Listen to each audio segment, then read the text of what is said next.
दोस्तों, एक समय की बात है। एक गांव में एक विद्वान संत अपने शिष्य के साथ रहता था। जब वह संत मरने ही वाला था, तब उसने अपने शिष्य के कानों में कहा, बेटा, मेरी इस बात को हमेशा याद रखना कि जीवन में कभी भी बिल्ली मत पालना। शिष्य हैरान रह गया। इससे पहले वो कुछ पूछ पाता, संत चल बसे। अब वह शिष्य दिन रात इसके बारे में सोचने लगा कि गुरुजी ने मुझसे ऐसा क्यों कहा और भला मैं बिल्ली क्यों पालूंगा। पर शिष्य जानता था कि उसके गुरु विद्वान थे और उनके द्वारा कहे गए शब्दों के गहरे मतलब होते थे। एक दिन उसे अपने गुरु के मित्र का स्मरण हुआ। शिष्य उनसे मिलने गया और उन्हें अपने गुरु की बिल्ली ना पालने वाली अंतिम उपदेश बताई और उसका अर्थ पूछा।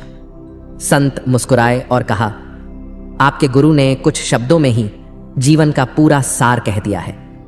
मेरे गुरु ने भी मरते हुए मुझे यही उपदेश दिया था, पर मैं मूर्ख इसका अर्थ समझ नहीं पाया और अपना जीवन बर्बाद कर लिया।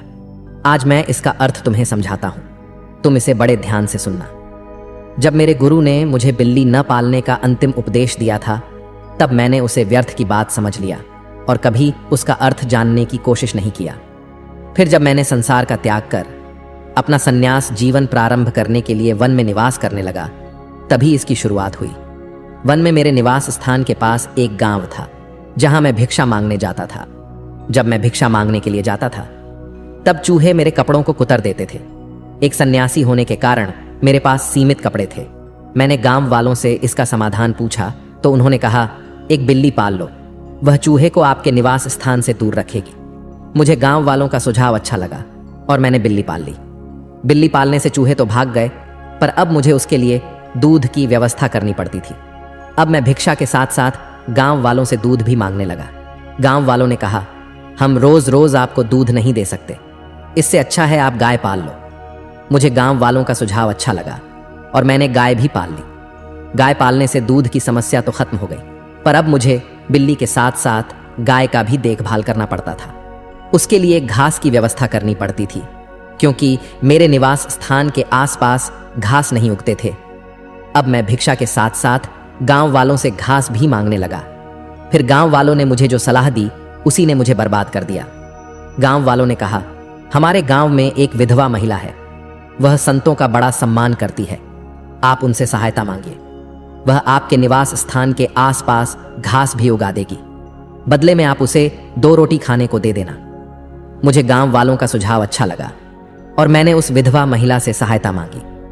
अब वह महिला बड़ी सेवाभावी और परिश्रमी थी। उसने मेरे निवास स्थान के आसपास घास तो उगाई ही, साथ में मेरे खाने के लिए अनाज भी उगाने लगी। वह मेरी बिल्ली और गाय का भी देखभाल करने लगी। वह महिला जवान और सुंदर थी।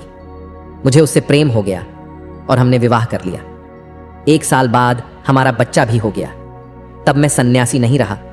लोगों ने मुझे ठरकी कहकर संबोधित किया और भिक्षा देने से मना कर दिया, और अब मुझे अपने परिवार के रोजी रोटी के लिए दर दर भटकना पड़ता है। आपके गुरु ने कहा कि बिल्ली मत पालना। यहां बिल्ली ना पालने का अर्थ मन को छूट ना देने से है। मेरी इस कहानी में गांव वाले मन का प्रतीक है। जिस प्रकार मन हमें तरह तरह का प्रलोभन देता है, उसी प्रकार गांव वालों ने भी मुझे कभी बिल्ली, कभी गाय, तो कभी स्त्री रखने का प्रलोभन दिया। अगर मैंने पहली प्रलोभन को ही ठुकरा दिया होता, अर्थात बिल्ली नहीं पाली होती, तो आज मेरी यह दुर्दशा नहीं होती। दोस्तों, हमारे जीवन में किसी भी प्रकार का लत हो, चाहे वह बीड़ी हो, सिगरेट हो, शराब, तंबाकू या ड्रग्स हो, सब मन को देने वाले छूट का ही परिणाम है। हमारा मन हमें कहता है, बस एक बार ट्राई करो, उसके बाद दोबारा कभी मत करना। ट्राई करने के बाद हमें उस काम में आनंद आने लगता है और फिर हमें उसकी लत लग जाती है। दोस्तों, इसलिए मन के पहले प्रलोभन को ही सख्ती के साथ ठुकरा दो। दूसरे शब्दों में कहूं तो बिल्ली मत पालो। कृपया इस वीडियो को अपने बच्चों और करीबियों के साथ अवश्य शेयर करें और उन्हें बिल्ली पालने से बचाएं।